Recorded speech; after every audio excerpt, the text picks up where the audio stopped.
A very good afternoon to you guys, and very good evening, in fact. A lot of jokes can spoil the authenticity of a matter. That's all right. A very good evening to all of you guys, and दोस्तों फिर से कुछ बहुत ही dangerous questions depend करता है कितने मेरे पास। तो फिलहाल आज बहुत क्वेश्चन है दोस्तों, तो आइए शुरू करते हैं। और दोस्तों फिर से फीडबैक देंगे। कल आपके फीडबैक बहुत ही झक्कास और बड़ी धुआंधार थे दोस्तों। तो आइए, थोड़ा आज बैकग्राउंड दोस्तों वाइट है, इसलिए थोड़ा हो सकता है मैं साफ दिखाई ना दे रहा हूं, पर चलेंगे दोस्तों, शुरू करते हैं। आज दोस्तों बहुत सारे क्वेश्चन है, कुछ डीएसएसबी के हैं, कुछ सीटीईटी के हैं, कुछ सुपर टीटी के हैं। मेरे पास बहुत सारे क्वेश्चन है दोस्तों, तो आइए एकदम झक्कास शुरू करते हैं। पहला क्वेश्चन दोस्तों, the first question of the day, इनमें से कौन सा लिंग की संकल्पना को उपयुक्त रूप से वर्णित करता है? जेंडर के कॉन्सेप्ट को। लिंग सामाजिक है, न कि प्राकृतिक अंतर है।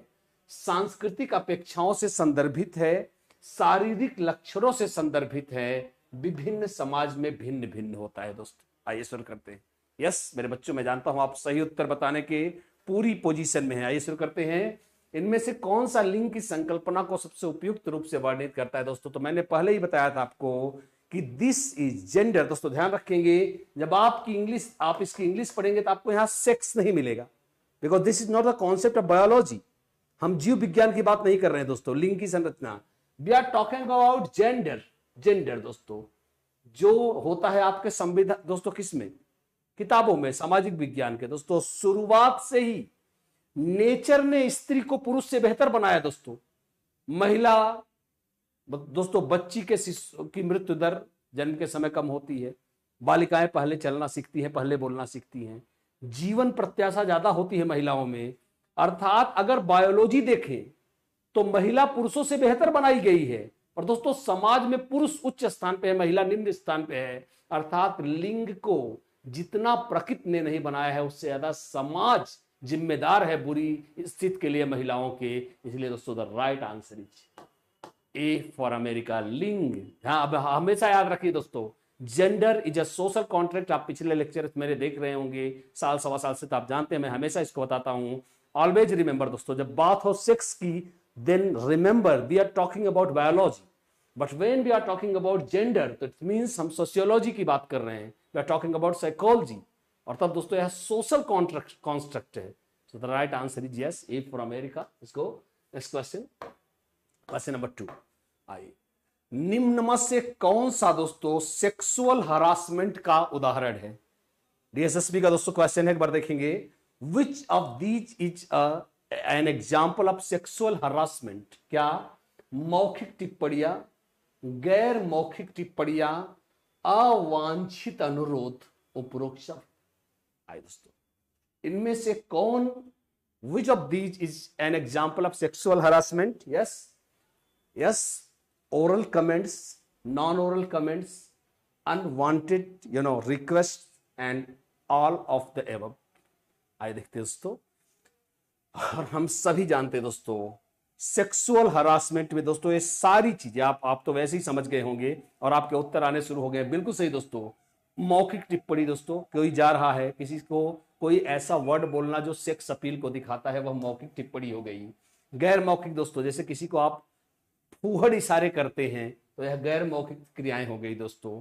या दोस्तों अवांछित अनुरोध। अवांछित अनुरोध दोस्तों क्या है? किसी महिला से या कोई महिला किसी पुरुष से ऐसे अनुरोध करती है जो सेक्सुअल अपील में आता है दोस्तों। इसलिए all of above is the right answer. दोस्तों सही उत्तर है यस, उपरोक्त सभी is the right answer. Let's go अगले क्वेश्चन को देखेंगे दोस्तों, तीसरा।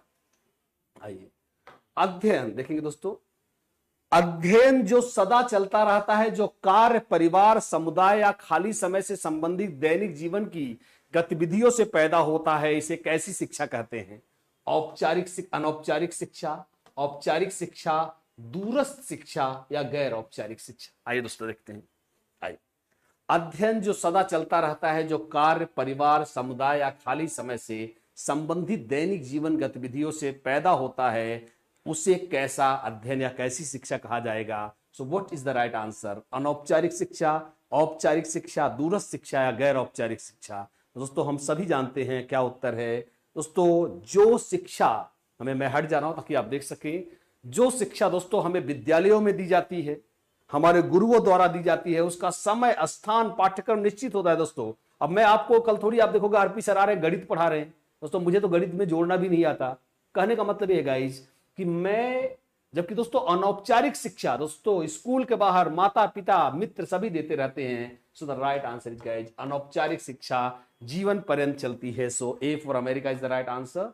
Let's go to question number 4। आइए, एक सामाजिक दोस्तों जेंडर बायस से एक और क्वेश्चन, लिंग पूर्वाग्रह से। एक ऐसी सामाजिक प्रणाली है दोस्तों एक्स, मतलब यहां पे वो चारों में से कोई एक ऑप्शन आएगा। एक्स एक ऐसी सामाजिक प्रणाली है जिसमें पुरुष के पास प्राथमिक शक्ति है और विभिन्न सामाजिक भूमिकाओं में वही आगे रहता है। यह कैसी यह कैसी प्रणाली है? मातृसत्तात्मक, पितृसत्तात्मक, मातृवंशीय, बहुसत्तात्मक। दोस्तों इसको आप जानते हैं सही उत्तर क्या है? यस दोस्तों आप समझ ही रहे हैं। एक ऐसी दोस्तों जैसे हमारे यहां आप देखते हैं दोस्तों, जब कोई परिचय पूछता है, देखिए दोस्तों एक उदाहरण से मैं आपको इसे आसानी से समझा सकता हूं। जैसे कोई अगर पूछता भाई आप किसके बेटे हैं, आप किसकी बेटी हो, तो हम अपनी मम्मी का नाम नहीं बताते, अपने पापा का नाम बताते हैं दोस्तों। तो हमको हमारे यहाँ पुरुष प्रधान पितृ प्रधान परिवार चलते हैं, जहां पिता के नाम से संतान चाहे लड़का हो चाहे लड़की हो, बालक बालिका जो भी हो दोस्तों जानी जाती है। और यह पितृसत्तात्मक पैट्रियार्कियस, पैट्रियार्कियस दोस्तों, यह पैट्रियार्की या मैट्रियार्की जो पितृसत्तात्मक समाज होता है। So the right answer is guys B Bombay. B Bombay is the right answer guys. Let's go to the next question. अगला क्वेश्चन आइए, प्रसव पूर्व देखेंगे दोस्तों। यस, प्रसव पूर्व लिंग निर्धारण या लिंग पूर्व चयन के बाद, यस लिंग पूर्व चयन के बाद कन्या भ्रूण को चुनकर हटा देने का कार्य एक कन्या के जन्म से बचना क्या कहलाता है? कन्या भ्रूण हत्या, कन्या शिशु हत्या, पुत्र वरीयता, पुत्र प्रेम। दोस्तों ये क्वेश्चन दोस्तों यह भी डीएसएसबी का क्वेश्चन है दोस्तों। हम लोग जो सीटीटी में लिंग पूर्वाग्रह के क्वेश्चन देखते हैं दोस्तों, मैं तो कहूंगा कि इसके मुकाबले वो बहुत सरल आता है गाइज, ये तो उससे बहुत हार्ड पेपर है दोस्तों। आइए देखते हैं, प्रसव पूर्व लिंग निर्धारण या लिंग पूर्व चयन के बाद कन्या भ्रूण को चुनकर हटा देने का कार्य। दोस्तों मतलब ये क्या कह रहा है कि अब देखिए उसे नाम से ही पता चल गया दोस्तों, आप समझ गए होंगे क्या कह रहा है कि अभी आपको शिशु तब होगा। दोस्तों आप में से काफी लोगों ने देखा, मैंने उत्तर भी दिया है दोस्तों, नहीं गाइज नहीं नहीं नहीं नहीं, अभी पूरी तरह से शिशु का निर्माण नहीं हुआ है। शिशु तभी मानेंगे जब पैदा होगा, जन्म के बाद ही शिशु का कॉन्सेप्ट आता है, पैदा होने से पहले भ्रूण का ही कॉन्सेप्ट आएगा दोस्तों। सो the right answer is guys कन्या भ्रूण हत्या। इसका सही उत्तर है गाइज कन्या भ्रूण हत्या। क्या आप मेरी बात समझ गए हैं? शिशु पैदा होने के बाद माना जाएगा गाइज, पैदा होने से पहले उसे भ्रूण कहा जाएगा। आपने भ्रूण हत्या दोस्तों, कन्या भ्रूण हत्या, क्योंकि आप दोस्तों जानते हैं यह बच्चा अपरिपक्व होता है और शुरुआती महीनों में, कोई दोस्तों 8वें महीने में थोड़ी इस तरह से करेगा, तो अपन मानते हैं दूसरे तीसरे महीने में अगर भ्रम हुआ, वरना दोस्तों पैदा होते ही लोग भ्रूण हत्या के लिए लग जाते गाइस। तो I hope you understand the right answer is कन्या भ्रूण हत्या दोस्तों। आइए आगे चलते हैं, लेट्स गो आगे नेक्स्ट पॉइंट। अगला, भारत के किस राज्य में लिंगानुपात सर्वाधिक है? दोस्तों अब आपको ये जीएस का क्वेश्चन लग रहा होगा, तो दोस्तों ये जेंडर बायस और जेंडर का समानता का क्वेश्चन है। आइए देखते हैं, भारत के किस राज्य में लिंगानुपात सर्वाधिक है? Option A Daman and Diu, Puducherry, Kerala, Karnataka. तो दोस्तों हम सभी जानते हैं कि भारत के सबसे ज्यादा दोस्तों लिंग अनुपात जिस राज्य का बेहतर है गाइज, यस लेट्स गो, आइए शुरू करते हैं। यस ओके, तो भारत में दोस्तों सबसे बेहतरीन लिंगानुपात वाला राज्य है, आप जानते हैं, सबसे साक्षर भी वही है, that's Kerala guys. Yes Kerala is the right answer. Yes Kerala. आइए दोस्तों आगे चलते हैं, नेक्स्ट क्वेश्चन नंबर 6। आइए दोस्तों, भारतीय देखिए गाइज फिर से वही बात है, भारतीय संविधान का कौन सा अनुच्छेद लिंग के आधार पर वंचन को प्रतिबंधित करता है? दोस्तों मतलब कि भारतीय, दोस्तों ये भी जेंडर बायस का ही क्वेश्चन है, मतलब दोस्तों भारतीय संविधान का वह कौन सा अनुच्छेद है जो ये कहता है कि लिंग के आधार पर आप किसी को किसी सुविधा से वंचित नहीं कर सकते, स्त्री या पुरुष में भेदभाव करके? अनुच्छेद 15(1), अनुच्छेद 14, अनुच्छेद 16, अनुच्छेद 15(3). आइए देखते हैं। यस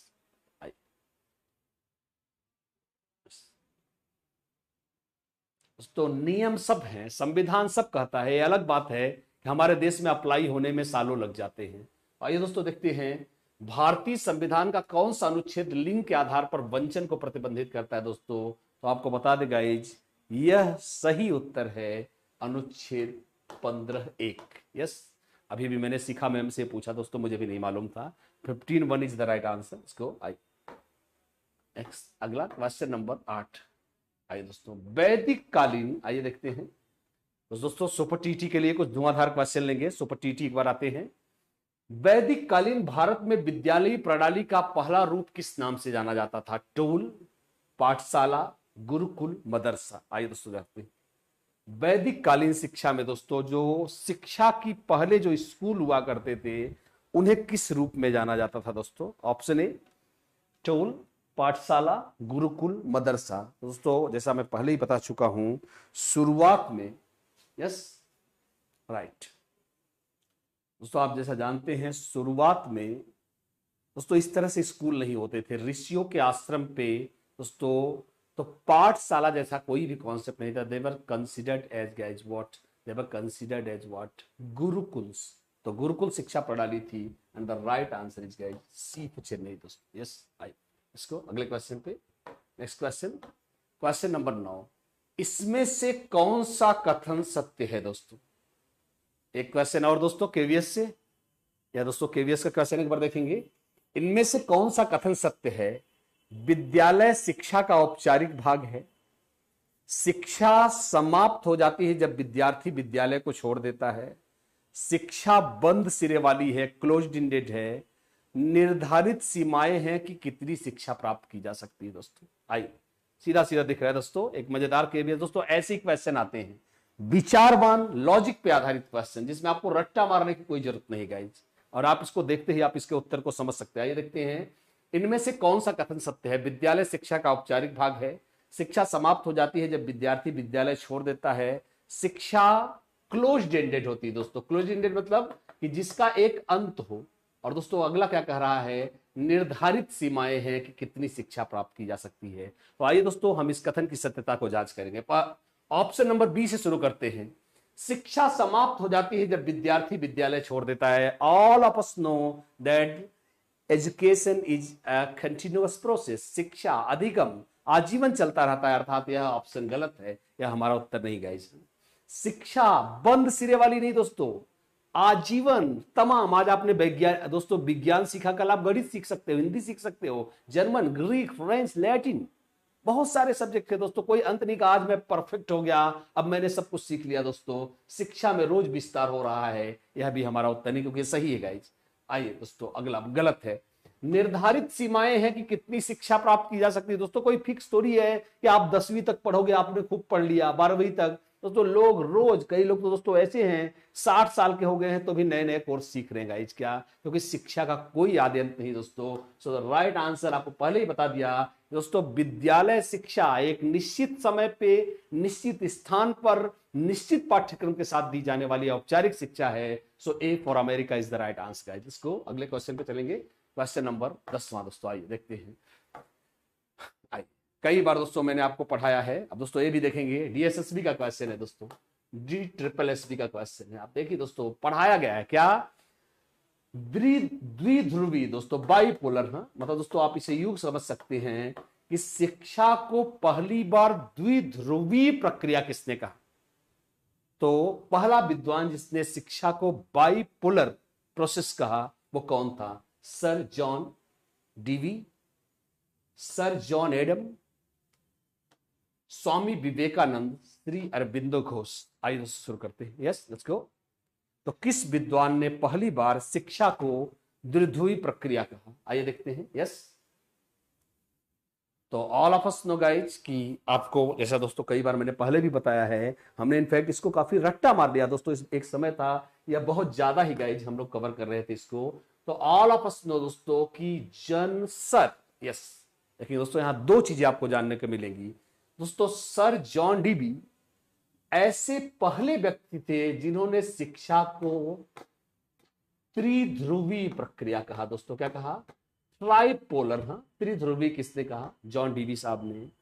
और दोस्तों जॉन एडम्स पहले ऐसी व्यक्ति थे जिन्होंने द्विध्रुवी कहा दोस्तों, ध्रुवी दोस्तों, मैं तो सही से लिख भी नहीं पा रहा हूं, ध्रुवीय ट्राइपोलर दोस्तों, उन्होंने बाइपोलर, इन्होंने क्या कहा, इसमें शिक्षक, शिक्षार्थी और पाठ्यक्रम है। कौन है दोस्तों, पाठ्यक्रम है। जबकि एडम्स ने कहा कि शिक्षक और शिक्षार्थी हो तो शिक्षा हो सकती है, तो इन्होंने द्विध्रुवी कहा था दोस्तों, क्योंकि हमारे में द्विध्रुवी पूछा है, इसलिए हमारा उत्तर होगा दोस्तों sir John Adams. Yes guys, I think बहुत बार पढ़ा है दोस्तों इसको। यस आई क्वेश्चन नंबर 11वां दोस्तों, आई मुक्त विद्यालय शिक्षा के, कई बार दोस्तों मैंने इसको भी लिया है, मुक्त विश्वविद्यालय दोस्तों, जैसे आज का आपका राजर्षि टंडन है दोस्तों, ये सारे जैसे मुक्त विश्वविद्यालय, आपका इंदिरा गांधी इग्नू हो गया, राजर्षि टंडन हो गया दोस्तों, बहुत सारे हैं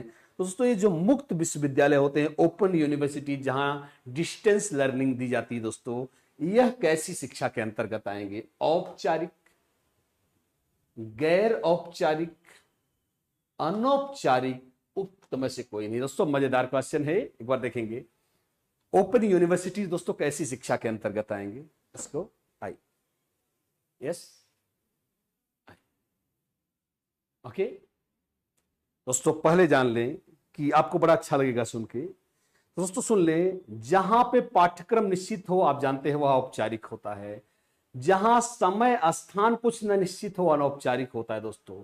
पर एक तीसरी शिक्षा प्रणाली भी है, जहां कुछ चीजें निश्चित होती है, कुछ चीजें अनिश्चित होती है दोस्तों, और उसे हम कहते हैं निरौपचारिक। क्या बोलते हैं, निरौपचारिक या नॉन दोस्तों, क्या कहते हैं आप इसे, फॉर्मल, इंग्लिश देखेंगे दोस्तों, फॉर्मल बोले तो औपचारिक, इनफॉर्मल बोले तो क्या, अनौपचारिक, और एक है दोस्तों non formal, called non formal, जिसमें दोनों के गुण मौजूद हैं दोस्तों। जैसे डिस्टेंस लर्निंग, मुक्त विश्वविद्यालय, क्या सब्जेक्ट निश्चित होते हैं पर पढ़ने के लिए टीचर नहीं होता, आपको अपने मन से चाहे जितने घंटे पढ़ो दोस्तों। परीक्षा की तिथि निश्चित होती है पर दोस्तों पढ़ने के घंटे निश्चित नहीं होते। आई मीन दोस्तों, आपको नहीं सुबह 6 बजे स्कूल जाना है दोस्तों, परीक्षा आप अपने मौके के अनुसार टाल सकते हैं दोस्तों, जिसमें विद्यार्थी सर्वे सर्वा हो। कुछ चीजें फिक्स हैं, कुछ चीजें फिक्स नहीं दोस्तों। सब्जेक्ट आपका फिक्स रहता है पर पढ़ने का घंटा फिक्स नहीं रहता गाइज। ऐसी शिक्षा को जो दोनों का मिक्स हो, उसे गैर औपचारिक कहते हैं दोस्तों, non formal, and this is the right answer guys. I hope एक बार यस करें, कहां सर हम आपकी बात को समझ रहे हैं। लेट्स गो, यस आई, मुझे बताया जाए दोस्तों कि आप मेरी बात को समझ रहे हैं, यस किया जाए। इसको अगले क्वेश्चन पे देखेंगे दोस्तों, क्वेश्चन नंबर 12, आई अनौपचारिक शिक्षा के संबंध में इनमें से कौन सा कथन सत्य है दोस्तों, आइए देखते हैं। अनौपचारिक शिक्षा के संबंध में इनमें से कौन सा कथन सत्य है। इसका एक निश्चित लक्ष्य है, देखेंगे। इसमें एक संगठित संस्था शामिल है, आइए। इसके शिक्षण की एक निश्चित विधि है। यह अचेतन अध्ययन उपलब्ध कराता है दोस्तों, आइए।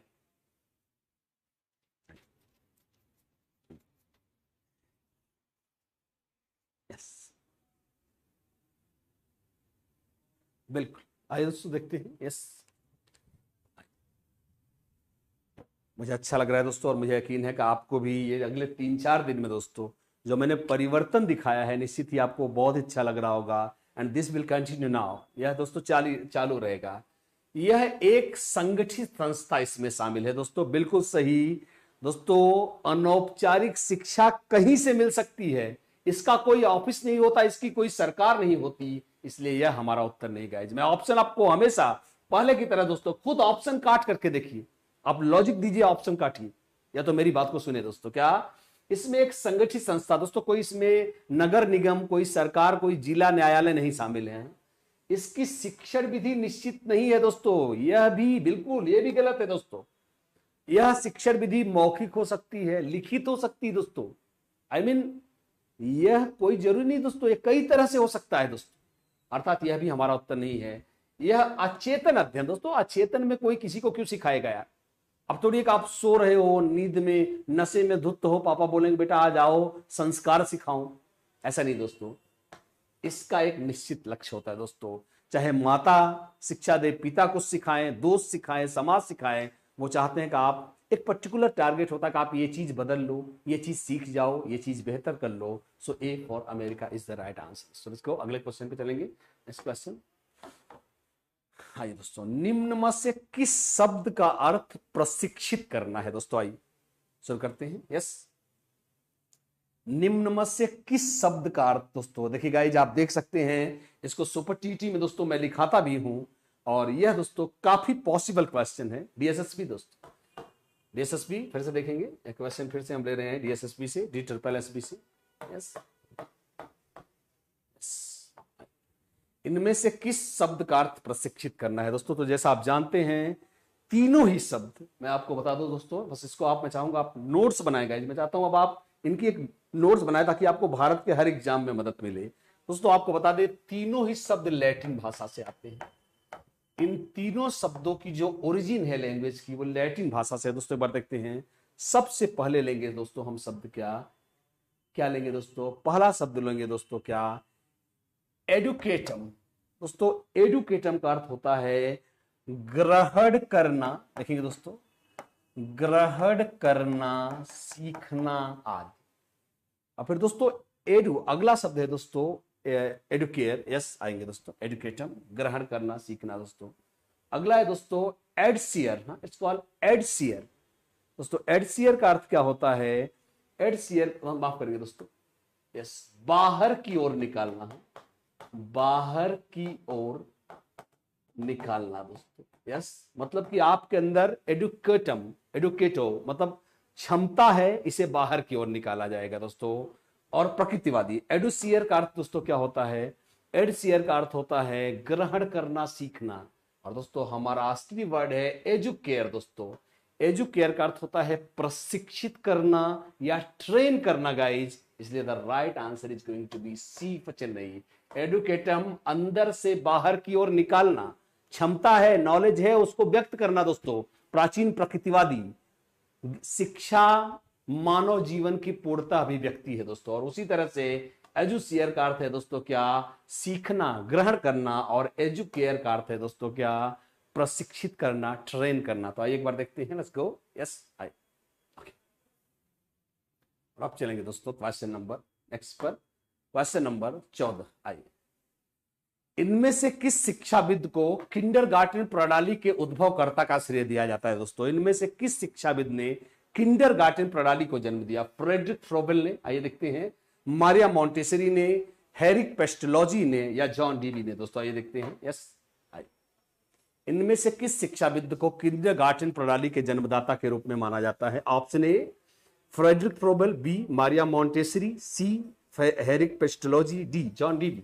आइए देखते हैं दोस्तों। यस, और all of us know what is the right answer. दोस्तों द राइट आंसर इज कि हम सभी जानते हैं मारिया मॉन्टेसरी को जाना जाता है दोस्तों किसके लिए? उनकी दोस्तों मॉन्टेसरी प्रणाली के लिए, इट्स कॉल्ड मॉन्टेसरी प्रणाली।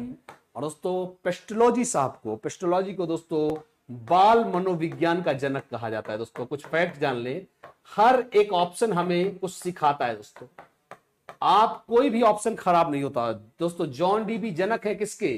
प्रगतिशील शिक्षा के, किसके? प्रगतिशील शिक्षा के जनक हैं। और दोस्तों प्रयोजनवाद के जनक भी माने जाते हैं। कौन? जॉन डीवी दोस्तों कई सारे थियरीज के जनक हैं। और जैसा आप जानते हैं दोस्तों, हमारा सही उत्तर है कि किंडरगार्टन प्रणाली, जिसको kindergarten is a German word है, एक जर्मन शब्द है जिसका अर्थ है बच्चों का बगीचा। And the right answer is guys Friedrich Froebel. इसको आगे चलेंगे। यस आई, नेक्स्ट पॉइंट, अगले पॉइंट पे चलेंगे दोस्तों। Yes, next point is going to be 15th। Yes, निम्न में से किस विचारक ने इंडियन फिलॉसफी नामक पुस्तक को लिखा? आइए दोस्तों देखते हैं, इनमें से किस विचारक ने इंडियन फिलॉसफी नामक पुस्तक को लिखा? Doctor Daulat Singh Kothari, professor Yashpal, doctor Sarvepalli Radhakrishnan, गीजू भाई पढ़ेका। दोस्तों आइए शुरू करते हैं। एवरी क्वेश्चन से समथिंग। दोस्तों मैं हमेशा बोलता हूं हर प्रश्न कुछ कहता है गाइस। आइए देखते हैं। यस आइए, इसको, इनमें से किस विचारक ने इंडियन फिलॉसफी नामक पुस्तक पढ़ी? दोस्तों और आपने जरूर, अगर आपने दोस्तों जीएस भी कभी पढ़ी होगी तो भी आप जान जाएंगे कि किसने लिखा है गाइज। आइए शुरू करते हैं। यस, इंडियन फिलॉसफी गाइज, वह महान बंदा दोस्तों जो वास्तव में शायद भारत में जो दर्शन शास्त्र का सबसे बड़ा विशेषज्ञ था नहीं थे, I should take his name with respect, none other than the great man जिसके नाम पे शिक्षक दिवस मनाया जाता है। दोस्तों doctor Sarvepalli Radhakrishnan is the right answer. सही उत्तर है doctor Sarvepalli Radhakrishnan. Yes, okay, C for Chennai is the right answer. दोस्तों यह सुपर टीटी का क्वेश्चन है, क्योंकि दोस्तों राधाकृष्णन आयोग बनाया गया था, जिसे हम विश्वविद्यालय आयोग 1948 भी कहते हैं, इसलिए भी दोस्तों इसको हम ले रहे हैं। इसको अगला चलेंगे। यस, आइए क्वेश्चन नंबर 16 दोस्तों, निम्न में से देखेंगे दोस्तों, आराम से सुनेंगे और आराम से उत्तर देंगे। अब दोस्तों कुछ मजेदार क्वेश्चन आएंगे। क्या? निम्नलिखित में से कौन सा विद्यार्थियों को विश्लेषणात्मक और संप्रेषण कौशल विकसित करने के अवसर उपलब्ध कराएगा? कौन? समूह चर्चा, विरल मूल्यांकन, रटी हुई स्मृति से लिखना, नीति परक व्याख्यान। दोस्तों आइए शुरू करते हैं। कह रहा दोस्तों कि इनमें से कौन सा बच्चे में विश्लेषण करने की क्षमता तथा संप्रेषण कौशल को विकसित करेगा? कौन सा? पहला समूह चर्चा, विरल मूल्यांकन, मतलब दोस्तों खूब डट करके एकदम कसा हुआ मूल्यांकन करना, रटी हुई स्मृति से लिखना, रट्टा मार के लिखना, और दोस्तों नीति परक व्याख्यान, ईमानदारी, नैतिकता, सत्य और अहिंसा। दोस्तों आइए एक बार देखते हैं। यस, इसको आइए शुरू करते हैं। आइए दोस्तों, सिंपल सी बात क्या है कि यह कह रहा है कि विश्लेषण क्या है दोस्तों? तर्क देना कि क्यों ए सही है, क्यों बी गलत है, क्यों ए बी से छोटा है, क्यों आपने इसको ऐसे किया, अर्थात दोस्तों इसमें तर्क शामिल होगा। तो दोस्तों विरल मूल्यांकन, यहां हमको विश्लेषण करना है दोस्तों, मूल्यांकन थोड़ी करना है। अगला दोस्तों, रट्टा मारने से रटंत ज्ञान में विश्लेषण नहीं आएगा। रट्टा मारना वाला तो ये भी नहीं समझ पाएगा उसने रट्टा क्यों मारा है। तो आप जानते हैं दोस्तों, मैंने पहले ही बताया है, उस विकल्प पे तो आपको विचार भी नहीं करना है जो रट्टा मारने, व्याख्यान देने, लेक्चर देने की बात करता हो। अर्थात दोस्तों ये भी गलत हो गया। दोस्तों यहां विश्लेषण करना है, नैतिकता नहीं कि बेटा सत्य बहुत इंपॉर्टेंट है, उपकार बहुत इंपॉर्टेंट है, ये नहीं पढ़ाना है दोस्तों। हमको लॉजिकल स्टेटमेंट देने हैं। And the right answer is guys समूह चर्चा। दोस्तों जब आपस में लोग बात करेंगे तो लोग एक दूसरे के दृष्टिकोण को या तो मानेंगे या तो नहीं मानेंगे, और अगर आप किसी के दृष्टिकोण को नहीं मानते हो तो आपको तर्क देना पड़ेगा कि आप उसकी बात को क्यों नहीं मान रहे हो। क्या आप मेरी बात समझ रहे हैं? भाई आप तर्क दोगे, भाई इस वजह से मैं तुम्हारी बात नहीं मान रहा हूं, तो आपको क्या करना पड़ेगा? इसके लिए विश्लेषण देना पड़ेगा। और जब आप ऐसा दोगे तो आपस में कम्युनिकेशन स्किल का भी दोस्तों क्या होगा? स्किल का विकास होगा। सो the right answer is guys A for America. Let's go, अगले क्वेश्चन पे चलेंगे दोस्तों। Next question number 16। आइए फिर से आइए, इनमें से कौन सी एक अध्ययन विधि प्राकृतिक परिस्थिति, दोस्तों प्राकृतिक का मतलब है वास्तविक परिस्थिति, इनमें से कौन सी एक अध्ययन विधि वास्तविक परिस्थिति में उभरने वाली या अनुभव की गई समस्या को हल करने के लिए वास्तविक जीवन की गतिविधियों के संबंध में अध्ययन करने की विधि है? खेल का समय, गृह कार्य, मूल्यांकन, परियोजना। तो देखते ही मुझे यकीन है आप उत्तर समझ गए होंगे।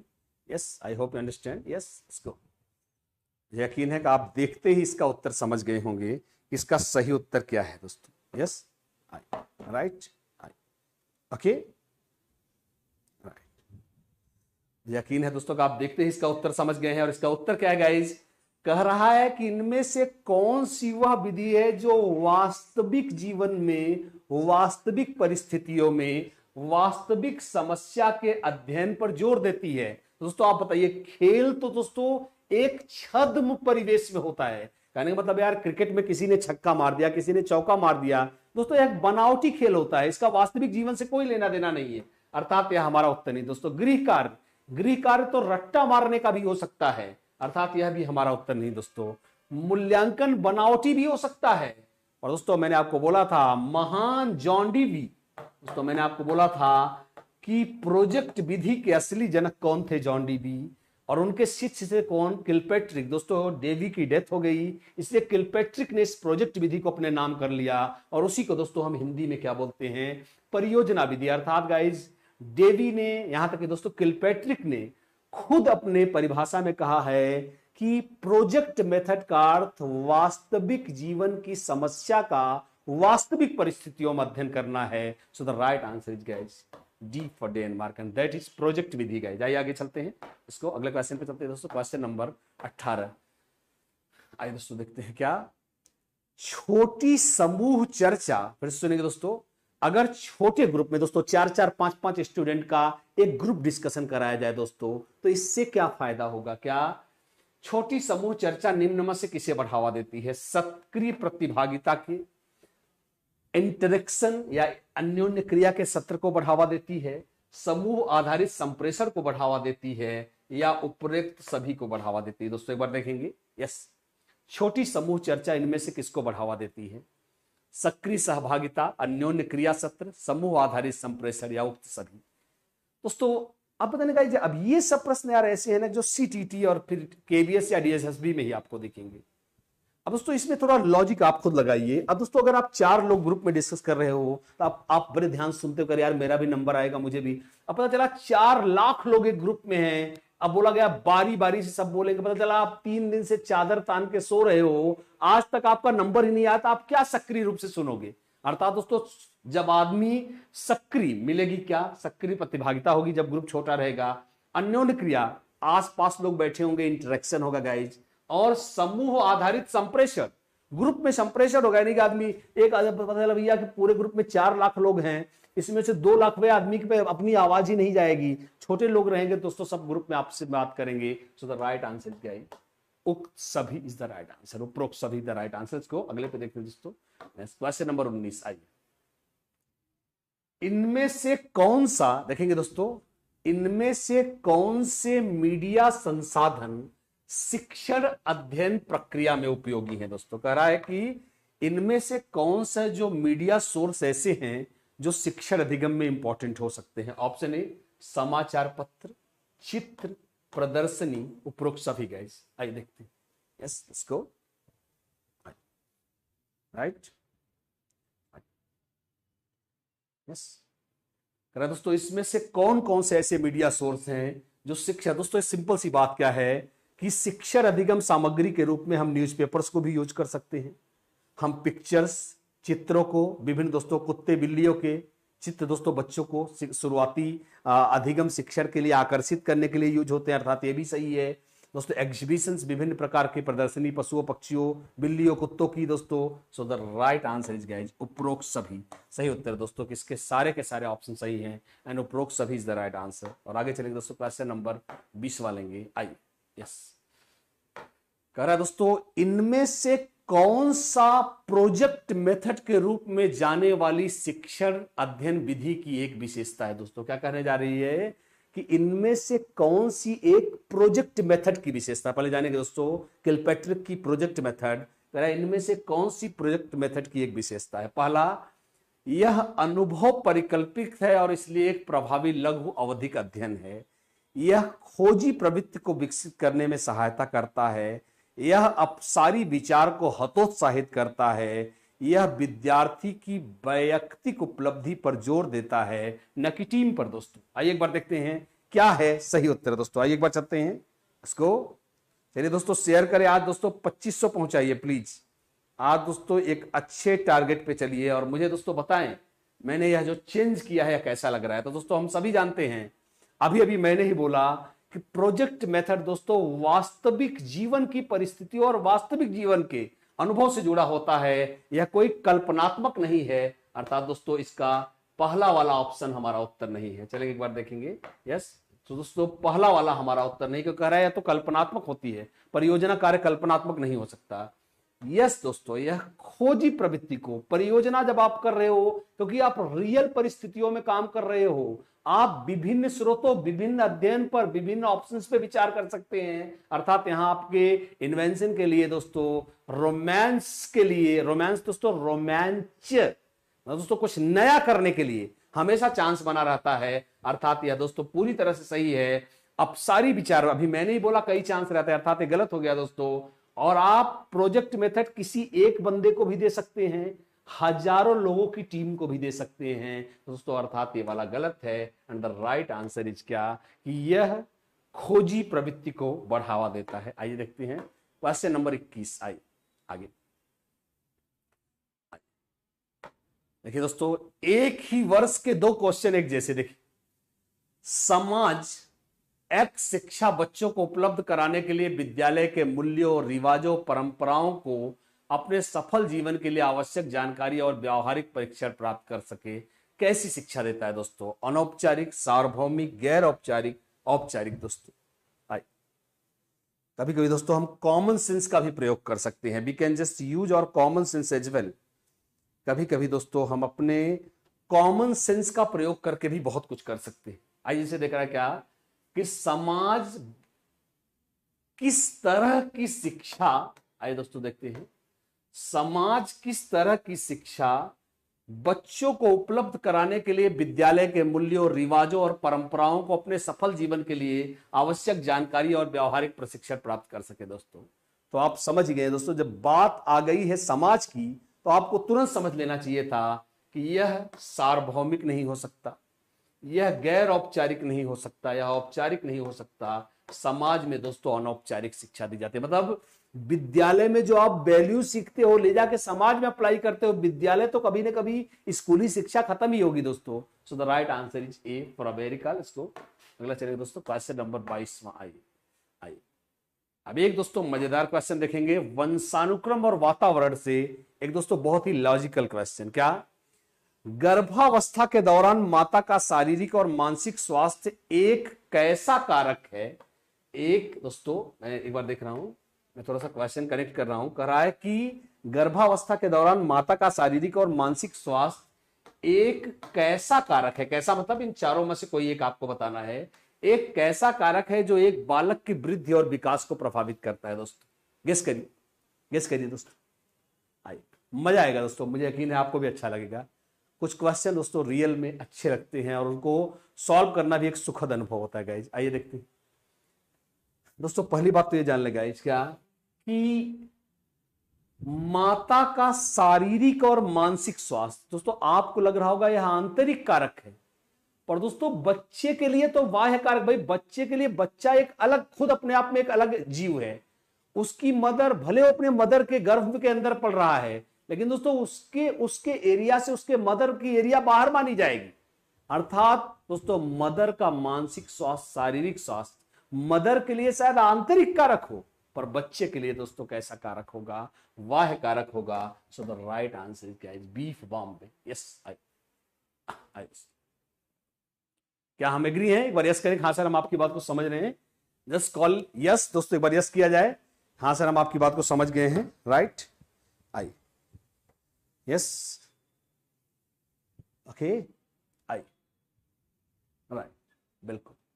चलेंगे दोस्तों और अब चलेंगे दोस्तों क्वेश्चन नंबर 23। आइए इनमें से कौन सी उम्र उत्तर बाल्यावस्था की श्रेणी में आती है? दोस्तों लेटर चाइल्डहुड। दोस्तों हिंदी इतनी कर्री वाली रहती है, कई बार दोस्तों हिंदी ही हमारी वाट लगा देती है।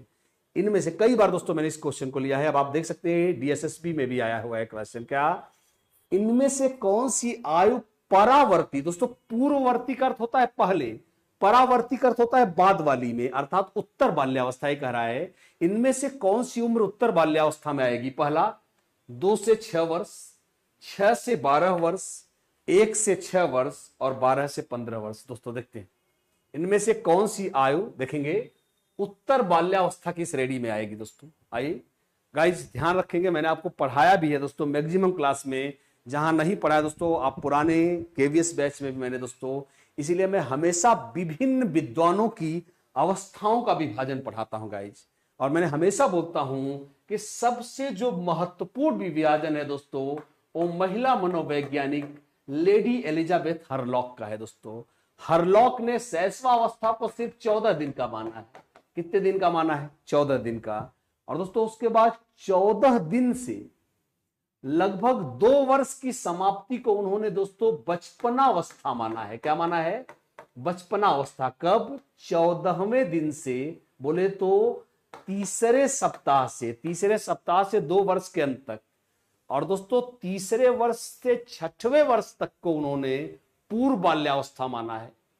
और 6 से 12 को जो हमारी वास्तव में बाल्यावस्था है वो हरलॉक की उत्तर बाल्यावस्था है guys. So the right answer is 6 से, दोस्तों कहीं कहीं 6 से 11 रहता है, कहीं कहीं 6 से 12 रहता है। पर यह दोस्तों एक बहुत इंपॉर्टेंट क्वेश्चन है। मैंने इसे बहुत भारत के बहुत सारे एग्जाम्स में देखा है। आप इसे यूपीटीटी में आप देख सकते हैं, आपको यकीन ना हो।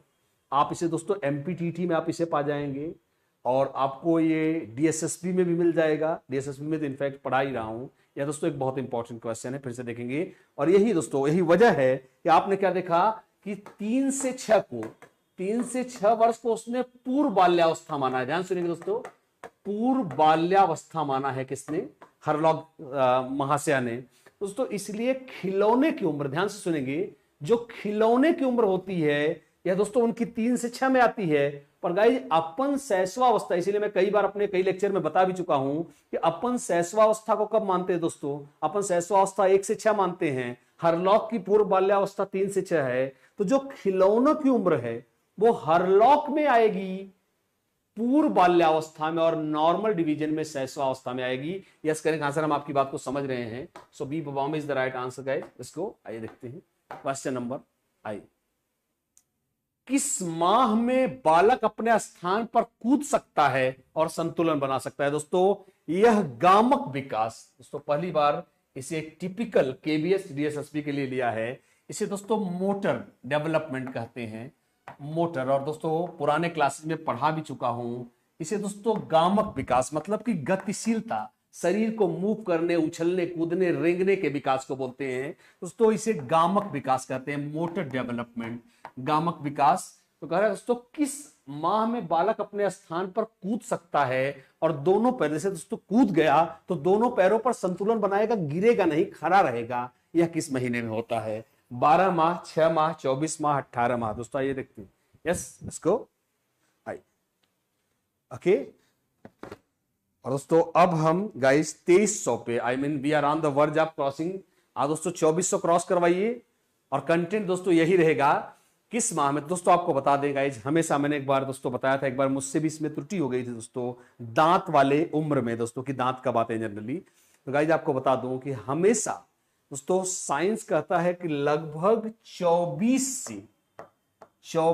से 36 महीनों में, मैंने दोस्तों बहुत जगह इसको देखा, तो लगभग 24 से दोस्तों उसके नीचे बहुत मुश्किल है कि कूद जाना, फिर अपनी बॉडी पे बैलेंस बना लेना। तो 24 तो आपको नॉर्मली भी समझ में आता है दोस्तों। साइंस से कहता है कि लगभग 24 से 36 महीने में। दोस्तों अपना नियम है कि हम हमेशा एवरेज का पहला वैल्यू, दोस्तों आप इसमें 36 महीने को उत्तर नहीं मान सकते। अगर ऑप्शन में होता भी, फिलहाल यहां ऑप्शन में नहीं है, अगर ये ऑप्शन में होता भी तो भी हम इसको उत्तर नहीं मानते। क्यों?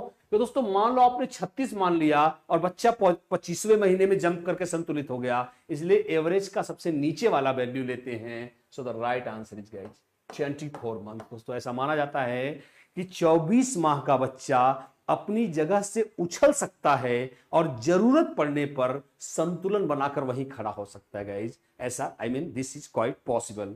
और आइए दोस्तों आगे चलते हैं, लेट्स गो, अगले क्वेश्चन पे चलेंगे। आइए दोस्तों, आज यह क्वेश्चन दोस्तों, इनमें से कौन सा करके सीखने, गतिविधि आधारित, आप जानते हैं करके सीखना, एक्शन, एक लर्निंग बाय डूइंग जिसे कहते हैं, इनमें से कौन सा गतिविधि आधारित अध्ययन का एक लाभ है? आइए दोस्तों, पहला, यह बहुत सी ज्ञानेंद्रियों को प्रयोग करने का अवसर प्रदान करता है, अध्यापक के दृष्टिकोण से अध्ययन पर केंद्रित होता है, रचनात्मकता को न्यूनतम करता है, संदर्भात्मकता को रोकता है। दोस्तों आइए देखते हैं। आइए